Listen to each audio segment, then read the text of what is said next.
नमस्कार दोस्तों, स्वागत है आपका अपने यूट्यूब चैनल IAS अकेडमी में। और यूपी टेट और सी टेट का एक और मॉडल टेस्ट पेपर हम लोग लेकर जो है मैं आपके सामने वीडियो के माध्यम से उपस्थित हूं। तो जो आज का हमारा प्रैक्टिस सेट है वो प्रैक्टिस सेट नंबर 21। तो अब इससे पहले हमारे चैनल पर 20 आपको प्रैक्टिस सेट जो है सॉल्व करा दिए गए। तो आज ये 21 नंबर है। तो चलिए हम लोग देखते हैं।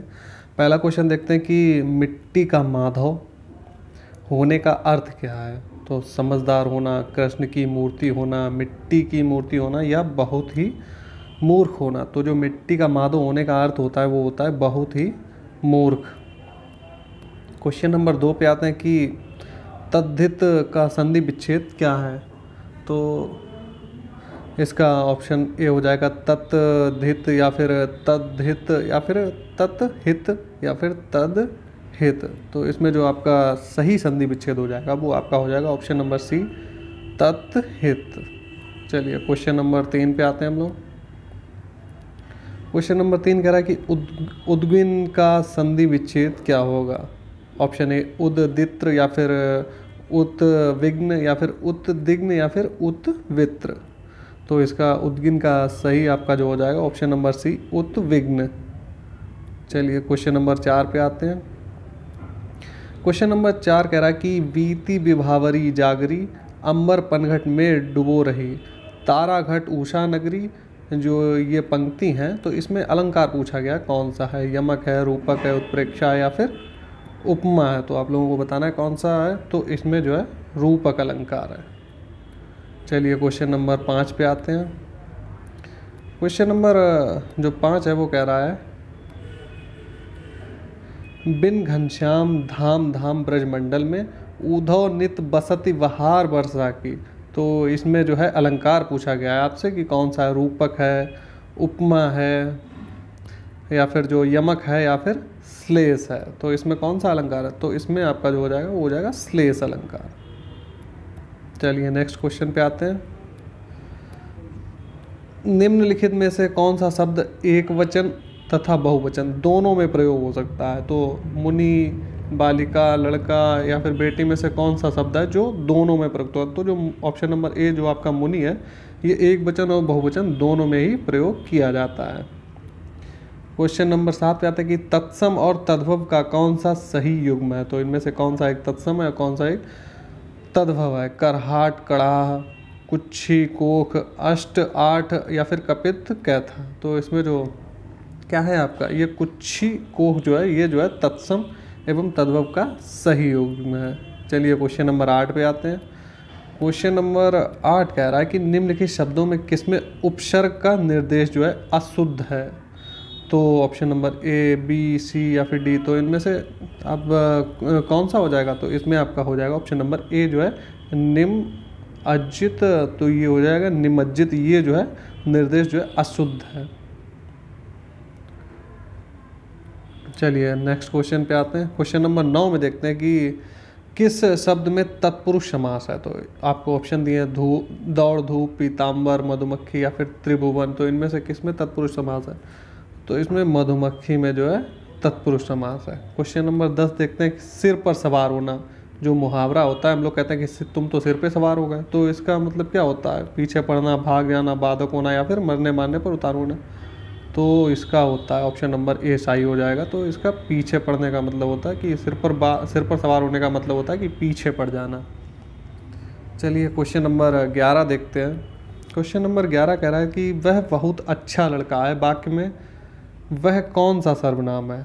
निजवाचक है, निश्चयवाचक है, अनिश्चयवाचक है या फिर संबंधवाचक है। तो कौन सा है। तो जो इसमें आपका हो जाएगा वो हो जाएगा ऑप्शन नंबर बी, निश्चयवाचक सर्वनाम। चलिए क्वेश्चन नंबर 12 पे आते हैं। क्वेश्चन नंबर 12 कह रहा है कि मनोहर जीवन भर पूरा सुख भोगता रहा। इसमें कौन सा विशेषण है। संख्यावाचक, गुणवाचक, परिणामवाचक या फिर सार्वनामिक विशेषण। तो इसमें कौन सा है। तो इसमें आपका है परिमाणवाचक। जीवन भर कहा है ना, तो कहीं ना कहीं परिमाण यानी कि मात्रा बतलाई गई है। क्वेश्चन नंबर 13 कहते हैं कि दांत और जीभ के स्पर्श से बोले जाने वाले वर्णों को क्या कहते हैं। मूर्धन्य, दंतोष्ठ, दंत या फिर कंठोष्ठ। तो इसमें जो बोला जो दांत एवं जीभ से बोले उनको दंत्य बोलते हैं। क्वेश्चन नंबर 14 कह रहा है कि निम्नलिखित ध्वनियों की निर्दिष्ट विशेषताओं में से कौन सा अशुद्ध है। तो जो चा वर्ग वाले आते हैं वो तालव्य एवं महाप्राण से होते हैं, ता वाले अल्प प्राण या फिर दंत से होते हैं, खा वाले महाप्राण या फिर कंठ से, या फिर माँ वाले ओष्ठ या फिर सगोर से होते हैं। तो इसमें जो आपका राइट आंसर हो जाएगा वो जो चा वाले जो होते हैं वो तालव्य एवं महाप्राण से जो है ये नहीं होते हैं। बाकी जो आपके ऑप्शन है बी डी सी ये आपके सही है। आपका ऑप्शन कौन सा अशुद्ध है? तो ऑप्शन नंबर ए। चलिए क्वेश्चन नंबर 15 कहते हैं कि बाण का पर्यायवाची नहीं है, पूछ रहा है। तो कौन सा नहीं है? तो शिलीमुख, विशिग, आशुग या फिर सारंग में से कौन सा नहीं है? तो इसमें जो आपका राइट आंसर सारंग नहीं है। बाकी शिलीमुख, आशुग और विशिग जो है ये बाण के पर्यायवाची हैं। क्वेश्चन नंबर 16 पे आते हैं। 16 कह रहा है कि उपचारात्मक शिक्षण का आधार निम्न में से कौन सा नहीं है? व्याख्यान परीक्षण, स्वपरीक्षण, पाठ्य पुस्तक परीक्षण या फिर निदानात्मक परीक्षण। तो इसमें राइट आंसर हो जाएगा निदानात्मक जो है परीक्षण उपचारात्मक शिक्षण का आधार है।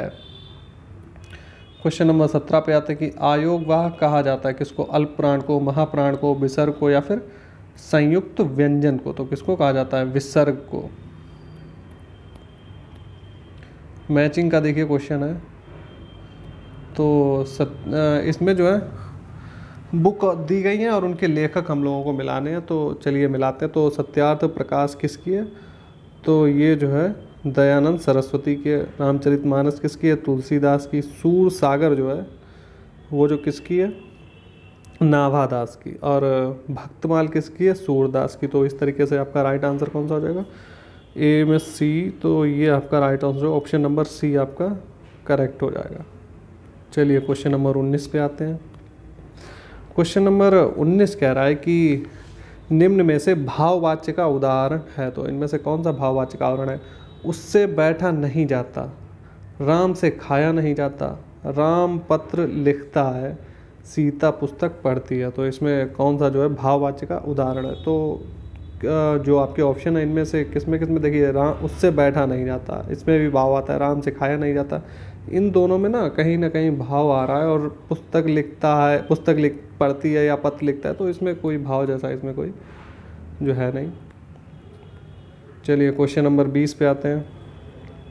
20 कह रहा है कि निम्नलिखित में से कौन सा उत्तर सही है? स्टेटमेंट पहला पढ़ते हैं कि अनुस्वार पूर्ण अनुनासिक ध्वनि है, या फिर दूसरा देखते हैं कि वर्ग का पंचमाक्षर अनुनासिक होता है। तीसरा स्टेटमेंट है कि अनुनासिक के उच्चारण के दौरान नाक से बहुत कम सांस निकलती है और मुंह से अधिक निकलती है। तो इसमें कौन कौन से आपके राइट आंसर हैं? तो इसमें जो है आपके सारे के सारे ही जो है राइट आंसर है।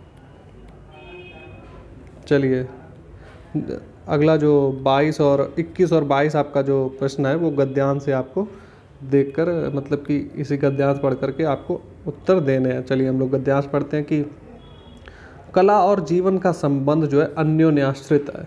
ठीक है। कलाकार कल्पना और यथार्थ का समन्वय कर समाज के समक्ष आदर्श रूप प्रस्तुत करता है। इसी कारण जीवन का कला के स्वरूप पर व्यापक प्रभाव पड़ता है। कलाकार जीवन के यथार्थ रूप को ही चित्रित नहीं करता, वरन वह आदर्श रूप को भी प्रस्तुत करता है।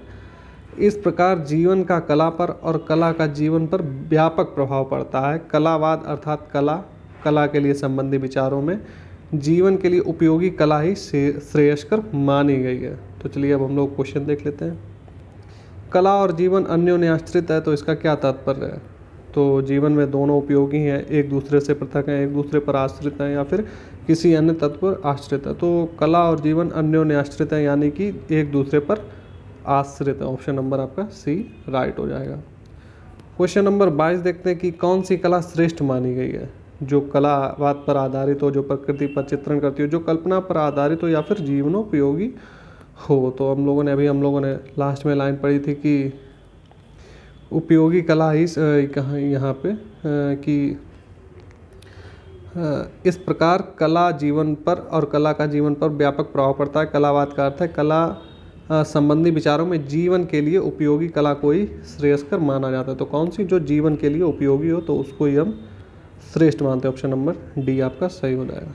चलिए पद्यांश क्या दिया, इसमें 2 लाइनें दी गई हैं, तो चलिए हम लोग क्वेश्चन पढ़ देते हैं कि 2400 क्वेश्चन इसी 2 लाइनों से हम लोग को देखने कि श्याम गौर किमि कहों बखानी गिरा अनयन नयन बिनु पानी बिनु बानी।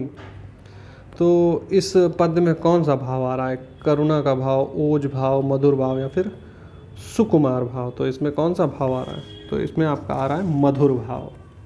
ऑप्शन नंबर डी राइट हो जाएगा। 24 नंबर कह रहा है कि जो पद्यांश दिया हुआ है ये किस कवि का, मतलब कि ये जो दोहा टाइप का है ये किस कवि का है? तो ये किसका है? कुंभन दास का, तुलसीदास का, सूरदास या फिर नाभादास का? तो ये किसका है? ये जो है वो है ऑप्शन नंबर सी तुलसीदास का। चलिए क्वेश्चन नंबर 25 देखते हैं। क्वेश्चन नंबर 25 कह रहा है कि चांदनी चौक में जो है, चांदनी चौक जो वर्ड है इसमें कौन सी संज्ञा है? द्रव्यवाचक, व्यक्तिवाचक, जातिवाचक या फिर भाववाचक? तो इसमें कौन सी है? व्यक्तिवाचक संज्ञा। क्वेश्चन नंबर 26 देखते हैं। निम्न में से कौन सा विकल्प विलोम की दृष्टि से सही नहीं है? विलोम की दृष्टि से सही नहीं है। सुबुद्धि जो है असुबुद्धि, उत्कर्ष का अपकर्ष, आरोह का अवरोह या फिर कीर्ति का अपकीर्ति? तो इसमें सुबुद्धि का असुबुद्धि ये विलोम शब्द इसका ठीक नहीं है। चलिए अगले क्वेश्चन पे आते हैं। क्वेश्चन नंबर 27 जो है हमको मैचिंग का क्वेश्चन है, तो चलिए मिलाते हैं। तलवार को क्या बोलते हैं? कृपाण। टेढ़ा को बोलते हैं वक्र। तरु आपका हो जाएगा वृक्ष को बोलते हैं, और पट्टू हो जाएगा प्रवीण। चलिए अगला क्वेश्चन नंबर 28 हम लोग देखते हैं। क्वेश्चन नंबर 28 कह रहा है कि निम्नलिखित में से कौन सा मिश्र वाक्य है, मिश्रित वाक्य है? तो देखते हैं ऑप्शन है कि उसमें ना पत्ते थे और ना ही फूल थे।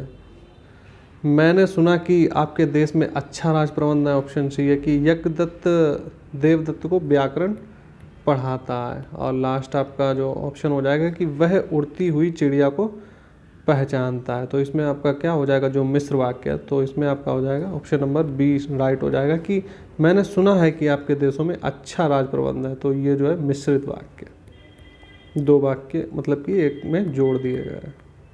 क्वेश्चन नंबर 29 पे आते हैं कि वह द्वार भीख मांगता चला गया। वह द्वार भीख मांगता चला गया वाक्य में कौन सा कारक पूछा गया? तो संबंधवाचक कारक, अपादान, संबोधन या फिर अधिकरण?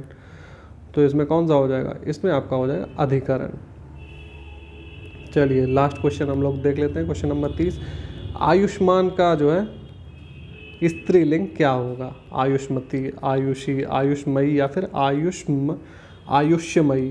तो इसमें क्या हो जाएगा? तो इसमें आपका हो जाएगा आयुष्मती। तो आज का हमारा जो 30 क्वेश्चन का सेशन था वो यहीं पे समाप्त होता है। तो चलिए फिर मिलते हैं नेक्स्ट वीडियो में।